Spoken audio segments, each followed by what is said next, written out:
আজকের এই রেসিপিটাকে মশলা নাড়ু বলবো না আচার বলবো আমি নিজেই বুঝতে পারছি না। দেখতে যতটা সুন্দর খেতে কিন্তু তার থেকেও বেশি সুন্দর।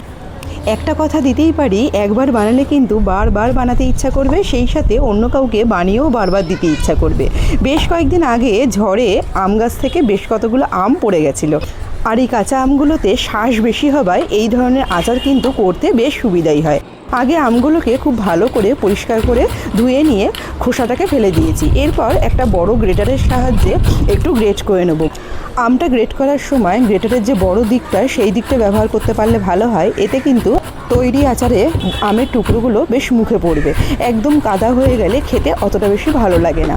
সমস্ত আমগুলোকে এরকমভাবে গ্রেট করে নেওয়ার পর এই আমগুলো থেকে এক্সট্রা যে জলটা আছে সেটা আমি হাত দিয়ে চেপে চেপে ফেলে দেবো। মানে আমের এই যে জলটা আছে এই জলটাকে একটুকুনো হাত দিয়ে ফেলে দেবো। এতে আচারটা কিন্তু খুব তাড়াতাড়ি হয়ে যাবে, আর জল যত কম থাকবে আচার কিন্তু ততদিন খুব ভালো থাকবে। একদম শুকনো করে ফেলে দেওয়ার পর অনেকখানি জল কিন্তু আমার এখানে বেরিয়েছে। আর এখানে ঝুড়ো আমটাকে আমি যে পাত্রের মধ্যে আচারটা তৈরি করব সেই পাত্রের মধ্যে নিয়ে নিয়েছি।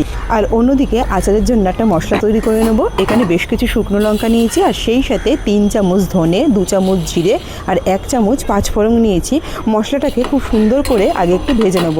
ভাজা ভাজা বেশ সুন্দর একটা গন্ধ বেরালে মশলাটাকে নামিয়ে নিয়ে ঠান্ডা করে একটু গুঁড়ো করে নেব। আর এখানে মশলাটা গুঁড়ো করার সময়তে কিন্তু খুব বেশি মিহি করিনি, একটু দানা দানা রেখে গুঁড়ো করব, তাতে কিন্তু আচারটা খেতে বেশ ভালো হবে। মশলাটা আমার গুঁড়ো করা হয়ে গেছে, এরপর ডাইরেক্ট আচার তৈরিতে চলে যাব। এখানে যে ঝুড়ো আমটা রেখেছিলাম জল ঝরিয়ে, ওটার মধ্যে আমি 2 কাপ চিনি দিয়েছি। সব মিলিয়ে প্রথমে আমি 1.5 কাপ দিয়েছিলাম, পরে আরও হাফ কাপ দিয়েছিলাম। সব মিলিয়ে আমি এখানে 4টে আমের জন্য 2 কাপ চিনি ব্যবহার করেছি।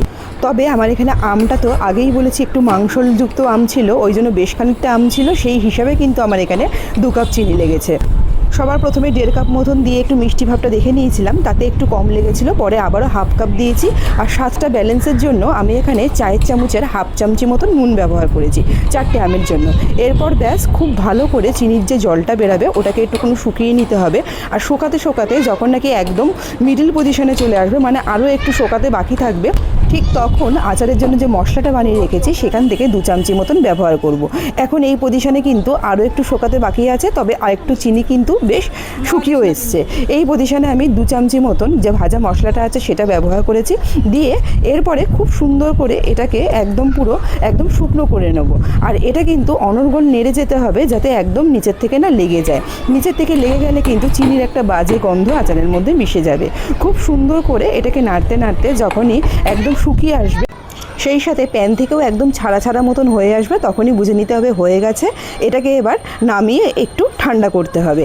এখন কিন্তু আচারটা আমার একদম রেডি, শুধুমাত্র আচারটাকে শেপ দেওয়া কিন্তু আমার বাকি রয়েছে।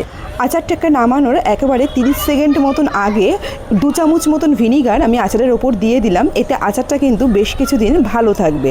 যদিও এটা এতটাই লোভনীয়, খুব একটা বেশি দিন পর্যন্ত থাকবে না, তাও যে কদিন থাকবে একেবারেই নষ্ট হবে না। এবার এটাকে একটু ঠান্ডা করতে দিই। আর অন্যদিকে আচারের জন্য যে মশলাটা আমার কাছে ছিল সেই মশলাটা আমি এখানে প্রায় 3 চামচ মতন নিয়েছি। আর এই মশলার মধ্যে সামান্য একটু নুন নিয়েছি, মানে চায়ের চামচের হাফ চামচেরও কম, আর 1 চামচ একটুকুনো গুঁড়ো চিনি নিয়েছি। খুব সুন্দর করে মিশিয়ে নিচ্ছি। মিশিয়ে নিয়ে হাতে একটু সামান্য পরিমাণে সর্ষের তেল মাখিয়ে নিয়েছি। আর যে আচারটা ছিল ওটাকে এবার আমি একটু গোল গোল করে শেপ দিয়ে নেবো, ঠিক যেরকমভাবে আমরা নাড়ু পাকাই ওরকমভাবে। আর সুন্দর করে যদি আচারটা জাল হয় তাহলে কিন্তু দেখুন এতটুকু হাতের মধ্যে লেগে থাকবে না, এরকম সুন্দর গোল গোল বলের মতন তৈরি হয়ে যাবে। এরকম করে সমস্ত আচারটাকেই আমি এরকম গোল গোল করে শেপ দিয়ে নিয়েছি, ঠিক যেন দেখে দূর থেকে মনে হবে নাড়ু। ওই জন্যই প্রথমে আচারটাকে মশলা নাড়ু বলেছিলাম। এইবার ব্যাস প্রত্যেকটা এই আচারের বলকে একটু হালকা করে মশলার ওপর কোট করে নিলেই কিন্তু কাজ একদম কমপ্লিট। প্রত্যেকটা আচার কিন্তু রেডি হয়ে যাবে।